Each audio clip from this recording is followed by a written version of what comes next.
Although there are many UFO sightings among pilots and air traffic controllers, one case in particular serves to shatter the myth that trained observers don't see UFOs. In September of 1976, the Iranian Air Force scrambled 2 Phantom jets to intercept a luminous, shape-shifting object drifting over the capital city of Tehran. But every time the jets approached it, their equipment failed, and the object darted away. The case is exemplary for involving a mix of radar data, physical effects, and multiple independent witnesses, and a classified report proves that it drew attention from the highest levels of the US government, despite official insistence to the contrary. Around 10:30 p.m. on the night of September 18, 1976, Hossein Peruzi, an experienced air traffic controller working at Mehrabad Airport in Tehran, received a call from a woman northeast of the airport who saw a luminous object glowing red, yellow, and orange. It was shaped like a 4-blade fan and seemed to split in 2. A few minutes later, another caller reported a similar object in the same area of the sky, one which also split in 2 and then rejoined as 1. The tower radar was under repair, so Peruzi could not confirm the UFO, but after receiving 2 more calls in the next half hour, he stepped outside to look through his binoculars. In the direction of the caller's sightings, he saw a luminous cylindrical object sitting horizontally in the sky, about 1.8 kilometers, or 6,000 feet, off the ground. He guessed that it was 8 meters wide, or just over 26 feet. Each end was glowing blue, and a red light was making an orbit around the center every second or 2, and pausing every 90 degrees. The entire cylinder was rocking back and forth like a seesaw. As it got closer, Peruzi saw it slowly change into a drooping starfish with a green body and a core that glowed like red-hot coal. Its arms were dark orange, but faded to yellow at the tips. It seemed to have 4 of them, though Peruzi believed that there was actually only 1 arm switching positions. However, when Peruzi's trainees looked through the binoculars shortly after, they saw a semicircle. The object was constantly changing shapes. The object drifted to the north, and sometimes to the south, and even once seemed to instantaneously disappear and reappear a few kilometers from its original location. To add to the mystery, 4 aircraft that flew over the area in the next half hour heard an emergency beeper on their radio, though there was no record of a crash. Around 12:30 a.m., Peruzi called the Imperial Iranian Air Force and spoke to Brigadier General Nader Yousefi, Assistant Deputy Commander of Operations. Yousefi saw the object for himself from his house in northern Tehran and confirmed that it was not a star. At 1:30 a.m., he called Cherokee Air Force Base in nearby Hamadan and scrambled an F-4 Phantom jet. The pilot, Yadi Nazari, saw the object distinctly from well over 100 kilometers away, but said that it was too bright to see a shape. It was radiating violet, orange, and white light and appeared to be about 3.6 kilometers, or 12,000 feet off the ground. Nazari was instructed only to get a visual inspection, but when he approached within 46 kilometers, or just under 29 miles, the object moved farther away.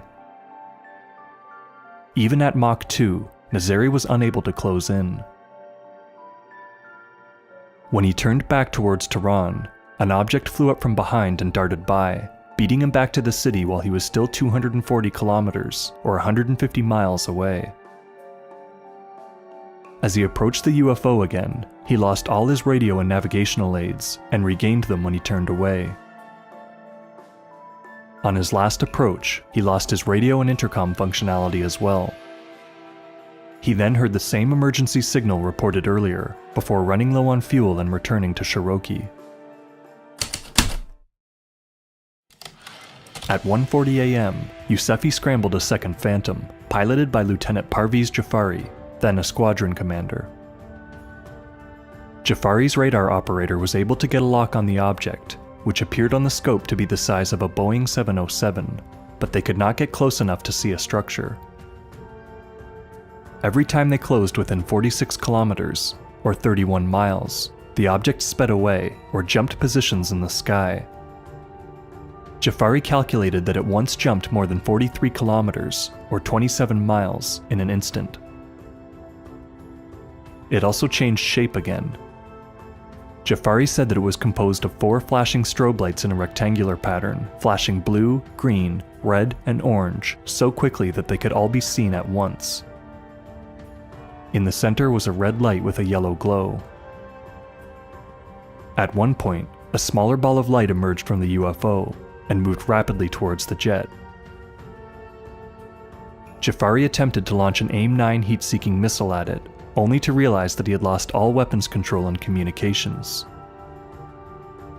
He turned around and flew back towards Tehran, but the light followed him. Peruzzi saw this light from his tower and watched it fly up behind the jet and pass it overhead. At this moment, Peruzzi lost communication with the pilot, which did not resume until Jafari went into a diving turn and the object broke chase. The light swung around to the inside of his turn, then rejoined the larger UFO, and Jafari later regained the use of all instrumentation. Soon after, Jafari, his radar operator, Peruzzi, and his trainees all saw another smaller object emerge from the opposite side of the UFO and drop quickly down to Earth. The jet's crew watched the light slow in its descent and land gently on the ground, casting a brilliant glow that extended for 2 to 3 kilometers. Jafari said that it looked like daytime, so much so that it took some time for him and his operator to adjust their eyes to the darkness again. They approached the main object, which was orbiting over the landed one, and again lost their navigational aids. Yousefi ordered Jafari to shoot down the UFO, but before the pilot could act on his orders, his firing control panel went dead. As he ran low on fuel and began his return to Mehrabad, he had communication and navigational failures in the same place outside the airport, and strong interference on the radio. The one commercial flight that landed in that time experienced the same thing.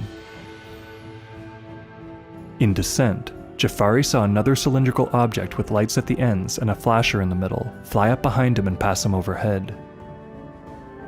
Tower operators at Mehrabad saw it for themselves when directed where to look. Eventually, Yousefi gave up on the chase.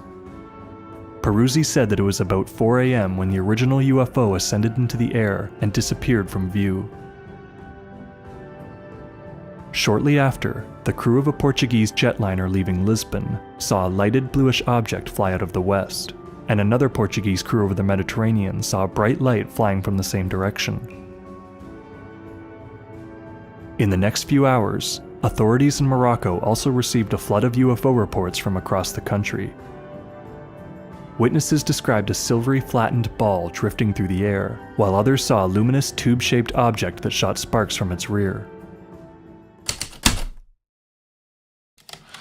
After sunrise on September 19th, just hours after the chase, the second jet pilot and his radar operator were taken out in a helicopter to search the lakebed where the object landed.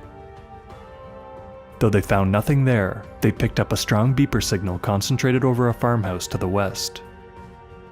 The residents there said that early that morning they heard a loud noise and saw a bright light. The next day, the Tehran Journal ran a story on the UFO event, and a follow-up the day after quoted an audio tape of the first jet's communications with the control tower, but the tape was not made public. Curiously, the Kaihan International newspaper published a story the same day, citing an unnamed official source who flatly denied that most of the events that night had taken place.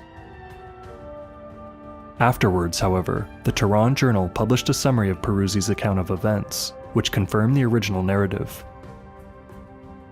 Several papers also claim that the police were involved, but there is no record of an investigation. The day after the encounter, the Iranian Air Force interviewed the 2 pilots, and Lieutenant Colonel Olin Mui of the U.S. Military Assistance and Advisory Group sat in for Jafari's testimony. Mui prepared a teletype message that summarized the results of this interview and sent it to a number of U.S. government offices and intelligence agencies, including the CIA, the NSA, the White House, and the Secretary of State, Henry Kissinger. Colonel Frank McKenzie of the U.S. Defense Attaché Office in Tehran sent a nearly identical message to the Pentagon on September 23rd. Still, Kissinger gave an evasive reply to a request for information from the King of Morocco, citing the 1969 Condon study as justification for disregarding UFOs. On October 12th, Colonel Roland Evans wrote an evaluation of the Moy memo for the DIA, deeming the information it contained to be of high reliability and value, meeting all the criteria necessary to enable a valid study of the UFO phenomenon. This in spite of the fact that the US Air Force had recently closed its UFO investigation group, Project Blue Book, and claimed to be finished with UFO research. In 1978, Captain Henry Shields published a short summary of the case in an internal Air Force newsletter. The article was a simple rewording of the Moy memo, but it showed that some Air Force officials were interested in notable UFO sightings, even while the government was telling the American public to disregard them. McKenzie and Moy's memos were both classified, but Evans' evaluation was quickly leaked to NICAP, an independent UFO research group. NICAP ran the story in their newsletter, and the memos were later declassified. Bob Pratt, a UFO investigator with the National Enquirer, interviewed Peruzzi twice in the fall of 1976, and spoke to McKenzie, Evans, and the deputy commander of the Iranian Air Force, who confirmed many of the details reported in the press. UFO debunker Philip Klass investigated the case the next summer and shared his findings in his book, UFOs: The Public Deceived, in 1983. Klass spoke with a few unnamed officials in Tehran, as well as some unnamed American field engineers that worked on the jets there. But though he read the Iranian news coverage and consulted the Moy memo, he ignored the testimony of Peruzzi, Yousefi, and the other air traffic controllers. Klass also falsely stated that only the second jet malfunctioned when it engaged the UFO. To account for the witnesses' observations, he proposed an unlikely coincidence of hypothetical events, suggesting that the pilots chased the star Capella, or the planet Jupiter, and that their radar systems produced a false return in the corresponding position. At the same time, a meteor came shooting from the same direction, and an undocumented flight dropped an emergency beacon near the lakebed. According to Klass, the engineers that he spoke with said that the pilots were extremely tired and poorly trained, and thus prone to error. Even so, Klass assumes an enormous amount of incompetence on the part of the Iranian Air Force, and still fails to explain many aspects of the case. In 1982, Bruce Maccabee, an American optical physicist with NICAP, did his own investigation and spoke with the avionics engineers who maintain the radar and electronics in the F-4s at Cherokee and Mehrabad. Both engineers said that they were not allowed to examine the jets for 4 days after they landed, until the Iranian Air Force had a chance to look them over, although neither party could find any signs of damage.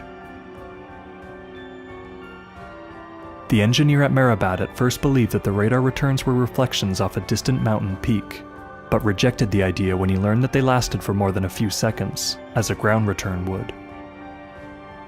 By Maccabee's calculations, the lock lasted for more than 48 seconds. The Iranian government made a film about the incident, starring most of the real-life witnesses. Many of the same witnesses appeared in an episode of the TV series Sightings in 1994, which featured footage from the film. All witnesses agreed that something highly unusual appeared over Tehran that night, and some said that they believed it was an extraterrestrial spacecraft.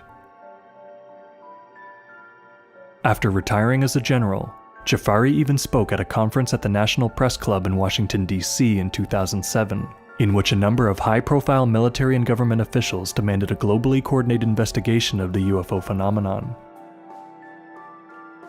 He also told his story on History Channel's UFO Hunters in 2008. The Tehran UFO was noteworthy for two behaviors in particular: for repeatedly changing form, and for splitting in two and rejoining as one.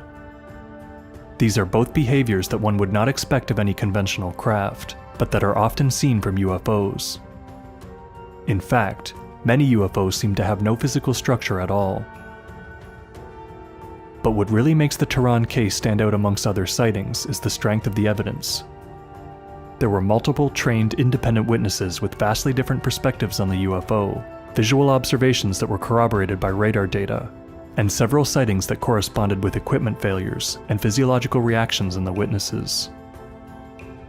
The event is a case in point for the fact that pilots and air traffic controllers do see UFOs and track them on radar, and will speak about their experiences when given the freedom to do so. The Iranian Air Force's relatively open approach to the investigation shows that greater transparency is possible in UFO research, but the hidden involvement of the US government suggests that there is still a lot left learned in secret.